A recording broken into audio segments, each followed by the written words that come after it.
ኢና ሊላሂ ወኢና ኢለይሂ ራጂዑን። እንግዲህ ትውልዱ በዚህ ልክ ተበላሽቷል። እንደው አላህ እንጃ። ቤተሰብ የላችሁም? የሚያውቃችሁ ሰው የለም? ከምንም በላይ አላህን ለምን ረሳችሁት? ስንት አይነት ወንጀሎች ናቸው። ዘፈን አለ፣ ጫት አለ፣ እንደዚሁም ደግሞ ወንድና ሴት መቀላቀል አለ። በጣም ብዙ የሆኑ በጣም ሀራም የሆኑ ነገሮችን እዚህ ቦታ ላይ ተሰብስበው ነው የሚታዩት። ምንድን ነው ትምህርቱ? ምንድን ነው ከእናንተ ኡማው የሚያተርፈው? እንደው ዲኑ ለምን ተረሳ? እስላም ለምን ተረሳ? አላህ ለምን ተረሳ? ቤተሰቦቻችሁንስ ለምን ታሰድባላችሁ? ሴት ልጅ እኮ እንቁ ናት። ሴት ልጅ እኮ በእስልምና በጣም ትልቅ ደረጃ ያላት፣ ትልቅ ልዕልና ያላት፣ የተከበረች የተቀደሰች ነች። ሙስሊም ሆናችሁ ወላሂ በጣም በሚያሳፍር መልኩ ምናልባት ካልሆናችሁ ሌላ ነገር ነው ጠምጥማችሁ ከሆነ የቀረባችሁት።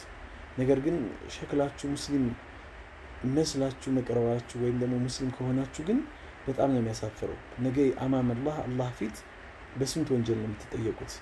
በዛ ላይ ደግሞ ይህ ሁላ ወንጀል መስራት ሳያንስ ደግሞ አደባባይ ላይ ደግሞ እዩልኝ፣ አድምቁልኝ።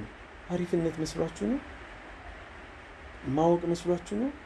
ነቢያችን አለይሂ ሰላም ምን እንዳሉ ታውቃላችሁ? አልከይሱ መን ዳነ ነፍሰሁ ወዐሚለ ሊማ ባዕደል መውት። ብልጥ ማለት ነፍሱን የጠበቃት ነው ከሐራም ነገር፣ ከስሜቷ መጥፎ ከመስራት ነፍሱን የጠበቃት ይሆንና እዚህ ዱንያ ላይ ከዛ በኋላ ወዐሚለ ሊማ ባዕደል መውት፣ ከሞት በኋላ ላለው ዓለም የሰራ ነው፣ የለፋ ነው። ስለ ቀብሩ፣ ስለ ቂያማው፣ ስለ ጭንቀት፣ ስለ ሲራጡ፣ ስለ ብዙ ጭንቀት ሙእሚን የሆነ ሰው ዛሬ ዱንያ ላይ ሆኖ የሚያስጨንቀውና ለዛ የሚዘጋጅ ነው። ወላ አጂዙ ሞኝም ብሎ ማለት ፋራ ማለት እንደው ይሄ ሙድ ያልገባው ብሎ ማለት ሸዋዬ በዘመኑ ቋንቋ ሰዎች የሚሉት ማለት በሸሪዓ ምን እንደሆነ ታውቃላችሁ? መን አትበዐ ነፍሰሁ ሀዋሃ ወተመና አለላሂ ልአማን። የነፍሱን ስሜት እንደፈለገ ይከተላል። በዚህ መልኩ እንደፈለገ ግሳንግሱን ሲያተራምስ ይኖራል። ከዛ በኋላ ደግሞ ነገ ጀነት ምገባው እኔ ነኝ ብሎ በአላህ ላይ ተስፋ የሚጥለው እሱ ነው አሉ የአላህ መልክተኛ። አላህ ይጠብቀን። ወላሂ በጣም ነውር ነው። የመጨረሻ የምናገረው ምንድነው ታውቃላችሁ?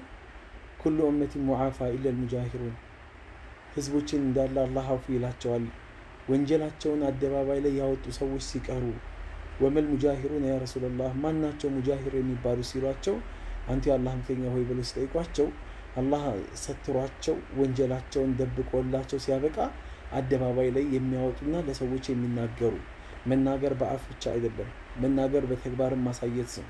ስለዚህ ይሄ በጣም በጣም ከባድ የሆነ ሊወገዝ የሚገባ የሆነ ተግባር ነውና እባካችሁ በብሔርም ይሁን በብሔር ስር ተሸፍናችሁ በሃይማኖት ስር ተሸፍናችሁ ይሄ የምታደርጉ ሰዎች እንደ ባህልም እንደ ሞራልም እንደ ሃይማኖትም እንደ ሀገርም የሚያስኬድ አይደለምና ጥንቃቄ አድርጉ።